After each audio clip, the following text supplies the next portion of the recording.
Hello and welcome to Walk the Pod, your daily walking show where I take my podcast for a walk because I don't have a dog. You join me in Old Street in North London in the UK, away from my usual stomping grounds. I'm working from the new campus at my university today and in search of green space. So it's going to be live action podding as I try to find a green space to walk in near my new digs.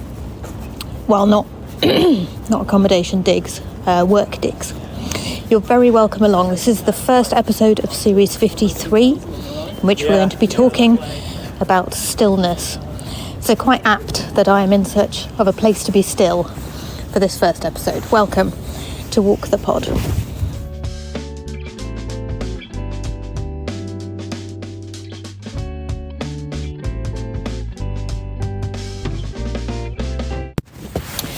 So if you're following on Google Maps, I am walking along Haywards Place in North London near Old Street.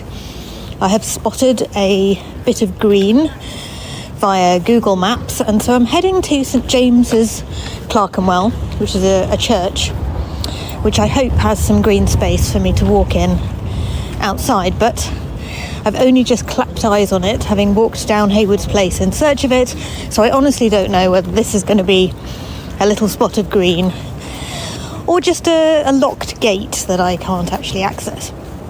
So more on this as I have it. I'm just walking through the gates now.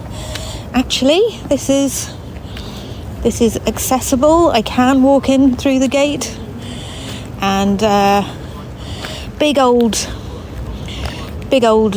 church in front of me, St James's Clerkenwell.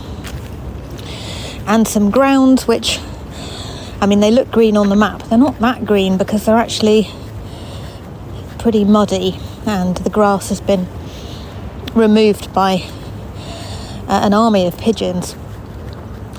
It wouldn't be an army of pigeons, would it? An air force of pigeons that are pecking away and removing what's left of the grass. Been watching lots of films featuring the American Navy recently, G.I. Jane being one of them, Top Gun Maverick being another, and highly confused by the American Navy, which seems to mostly consist of pilots and F-14 fighter jets and not so much boats, but whatever. The Americans presumably understand how their Navy works. I find it quite confusing, but I suppose if you're in a part of the American Navy that's in a landlocked state, you're not get anywhere near the ocean. Please let me know. You can write in if you want to walkthepod@gmail.com to let me know.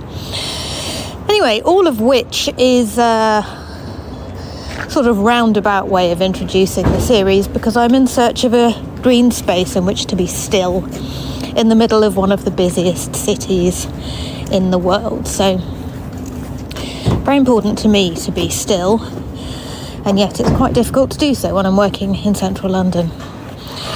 But one of the things I think I'm going to be saying during this series is that when we say we're in search of stillness, it doesn't mean necessarily that we want to be physically stationary. It's got more to do with a sort of a stillness of mind. And where our minds are still, our bodies can still be moving. The first thing I want to bring you from Ryan Holiday's brilliant book, Stillness is the Key, is a piece about William Gladstone, the fourth Prime Minister that we had in this country, who on 1,000 separate occasions set out, according to his diaries, into his local woods with an axe in order to cut down trees. And he did in fact cut down lots of trees. He visited the woods 300 times whilst he was Prime Minister of Great Britain, and used to say that removing the trees, letting air and light through to the forest floor was very, very good for the woods.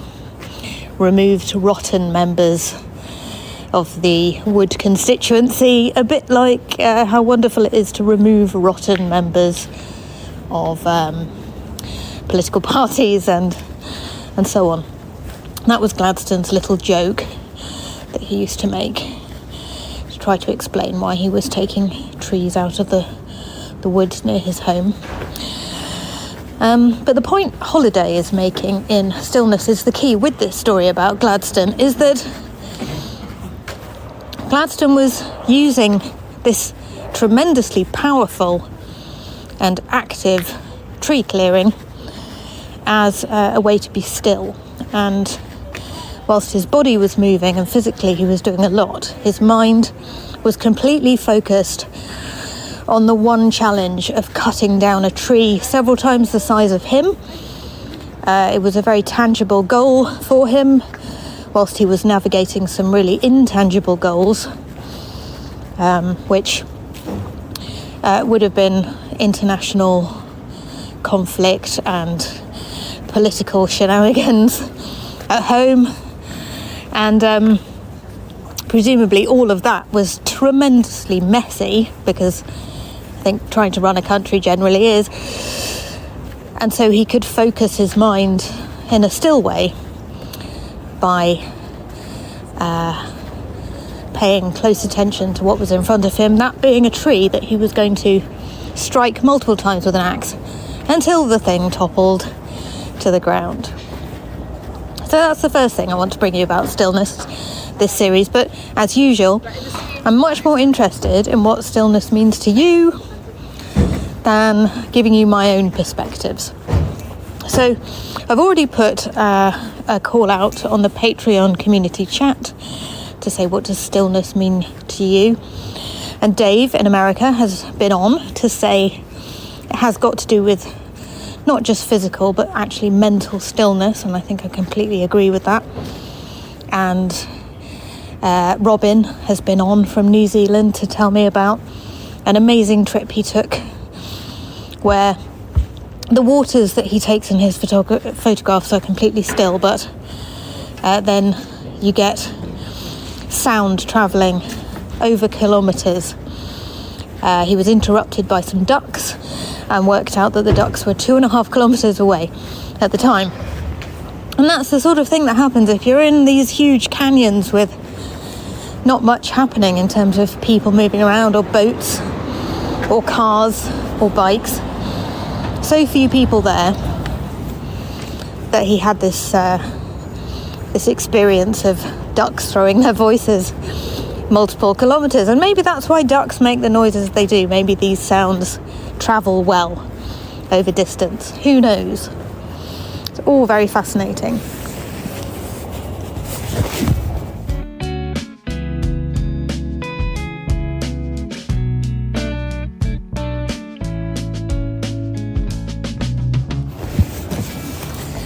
What can I see directly in front of me? Well, I'm now standing in front of the St James Clerkenwell sign. And if you look at St James Clerkenwell on Google Maps, if you're following the show, as some of you do, you'll see it's a big old huge church. It's a very boxy church. That is a non-technical term, poddies. I don't think boxy is really the way that some of the people who built this would describe it. But it is a big cube, basically, of yellow bricks. And actually round this side, because I've walked around the church whilst I've been recording, there's quite a lot more green. The grass has survived, unlike the other side where the pigeons are ripping it up. So I can see a lot of yellow brick buildings, actually. It's quite a smart part of London.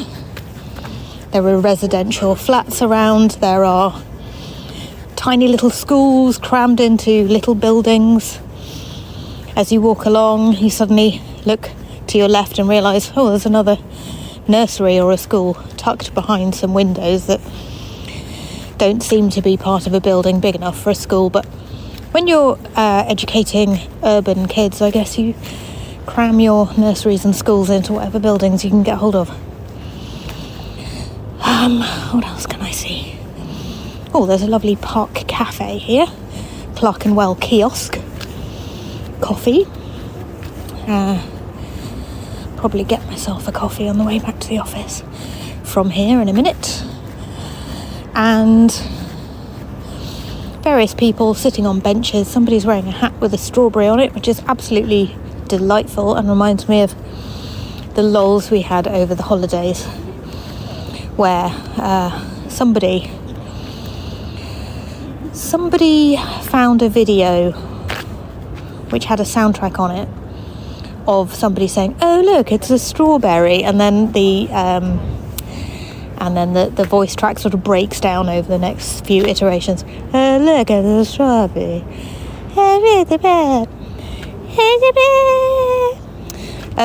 which is hilarious if you've spent the intervening period between series 52 and 53 recreating that with your kids, but possibly less hilarious if you've never heard it before. Anyway, if you have somebody in your circle with TikTok, let them show it to you.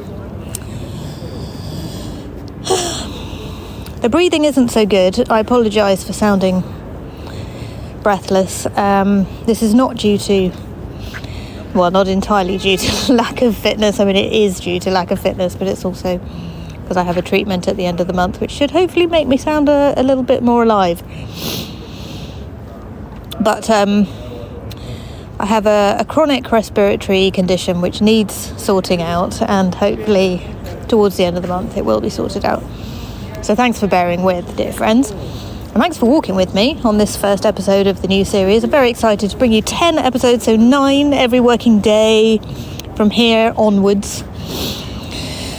On stillness. I mean, the cold probably isn't helping either, actually, to be fair.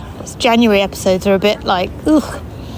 But it's a delight and an honour to be able to walk with you, and very grateful indeed to you for your company. So please get involved with the theme. Tell me what stillness means to you.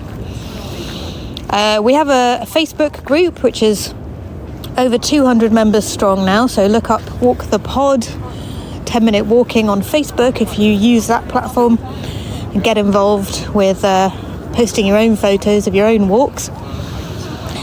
And of course we have the Walk the Pod Lunchtime Walk Club, which is hosted on Patreon. So if you go to patreon.com/Rachel Wheely, you can join the club there to see my Friday photo dumps, vote on series topics, and get access to our private Discord server, which is a little corner of the internet just for listeners of Walk the Pod.